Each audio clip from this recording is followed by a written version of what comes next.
Hello，我係兩個小朋友嘅媽媽啦，細佬就啱啱喺呢間幼稚園嗰度畢業，咁我自己好鍾意呢間學校嘅，因為老師啦，甚至乎係姐姐都好有愛啊，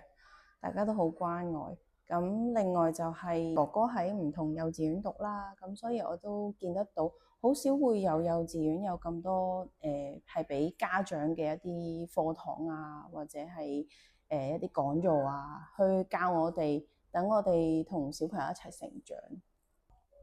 咁我小朋友啱啱升上小學啦，咁我自己睇到咧，呢間學校嘅聲情教學咧，都幫到佢好多嘅。咁因為佢可以喺一個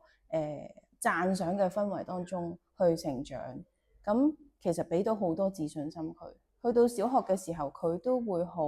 主動積極去答問題，咁同埋起碼唔識嘅時候都會夠膽舉手去發問咯。咁學校都有故事媽媽呢一個嘅活動啦，咁就係好多義工嘅家長嚟學校幫手陪住小朋友一齊讀圖書。咁呢一個活動咧，其實都幫到我小朋友上小學嘅時候個認字量會好豐富咯。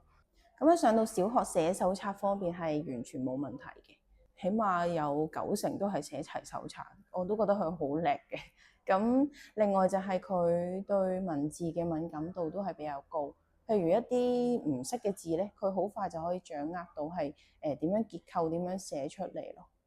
咁因為幼稚園嘅時候咧，老師都會教佢哋拆字啦，譬如拆開一個字係由乜嘢字同乜嘢字組成嘅，幫得到佢認字咯。咁洋洋平時喺學校都好中意幫啲小朋友嘅，咁佢對小朋友呢一份關愛，我覺得都係源於喺一個咁有愛嘅環境當中長大。